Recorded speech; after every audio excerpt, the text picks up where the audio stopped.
कौन हारेगा कौन जीतेगा वो तो नवंबर में पता चलेगा।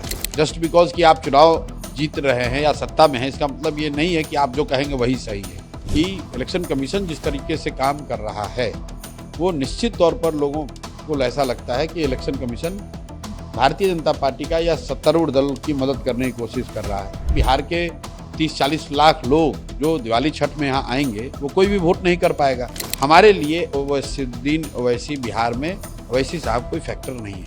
हम लोग बिल्कुल इसके विरोध में हैं और हमने ऑलरेडी ये कंसर्न जारी किया है और पार्टी में हम लोगों ने अपने कार्यकारिणी की बैठक भी बुलाई है इस विषय को डिस्कस करने के लिए, क्योंकि बिहार में एक बहुत बड़ा वर्ग है जो दिवाली में छठ में बाहर से आता है और उसके लिए ये संभव नहीं है कि वो दिवाली और छठ से पहले आकर अपना नाम, जैसा कि इलेक्शन कमीशन चाहता है, वो उस तरीके से डॉक्यूमेंट प्रोड्यूस करे और सारे कागजात दें। तो उस तरीके से तो बिहार के 30-40 लाख लोग जो दिवाली छठ में यहाँ आएंगे वो कोई भी वोट नहीं कर पाएगा और ये तो उनके साथ बहुत बड़ा अन्याय हो जाएगा। विपक्ष इसको लेकर के सड़कों पे उतरने की बात कर रहा है। तेजस्वी यादव कह रहे हैं कि वो बीजेपी का बी टीम की तरह काम कर रहा है इलेक्शन कमीशन, कांग्रेस भी इलेक्शन कमीशन को नहीं। देखिए, इलेक्शन कमीशन पर इस तरह के आरोप वो पिछले कुछ वर्षों में लगते रहे हैं। आप बंगाल चुनाव के बाद मेरा स्वयं का स्टेटमेंट जाकर देख लीजिए। ऑन टेलीविज़न ऑन कैमरा मैंने कहा कि इलेक्शन कमीशन जिस तरीके से काम कर रहा है वो निश्चित तौर पर लोगों को ऐसा लगता है कि election commission Bharatiya Janata party का या सत्तारूढ़ दल की मदद करने की कोशिश कर रहा है। लेकिन अल्टीमेटली लोकतंत्र में तो जनता मालिक है।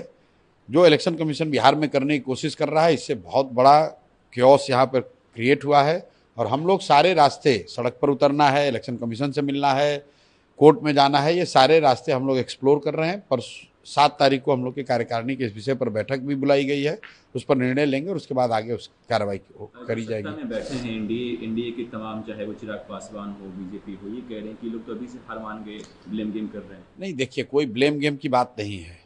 कौन हारेगा कौन जीतेगा वो तो नवंबर में पता चलेगा। रह गई बात कि जो आप कर रहे हैं, हारना जीतना, मान लीजिए कि जो कह रहे हैं कि गलत है वो हार ही जाए, तो इसका मतलब ये थोड़ी कि कोई गलत हो रहा तो उसके लिए बात नहीं उठाएगा। जस्ट बिकॉज कि आप चुनाव जीत रहे हैं या सत्ता में हैं, इसका मतलब ये नहीं है कि आप जो कहेंगे वही सही है। चिराग पासवान ने आपके बारे में कहा है कि वो एक फैक्टर हैं बिहार की पॉलिटिक्स में, लेकिन वो विनिंग फैक्टर नहीं है, वो जीतने वालों में से नहीं है। भाई, वो उनका अपना आकलन है। हर व्यक्ति को आकलन करने का अधिकार है। चिराग जी को भी अपना आकलन करने का अधिकार है।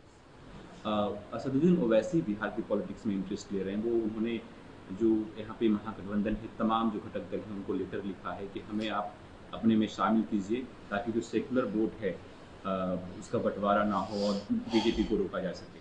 भाई, ओवैसी साहब पिछले कई वर्षों से जिस तरह की राजनीति करते हैं, जहाँ चुनाव लड़ते हैं, पूरा देश जानता है कि वहाँ कहाँ चुनाव लड़ते हैं, किस तरह से चुनाव लड़ते हैं। अब अगर वो जाकर इंडिया गठबंधन में या यूपीए गठबंधन में शामिल होना चाहते हैं तो ये उनका और उन इंडिया गठबंधन के लोगों को डिसाइड करना है। हमारे लिए ओवैसीउद्दीन ओवैसी बिहार में ओवैसी साहब कोई फैक्टर नहीं है। Subscribe to One India and never miss an update.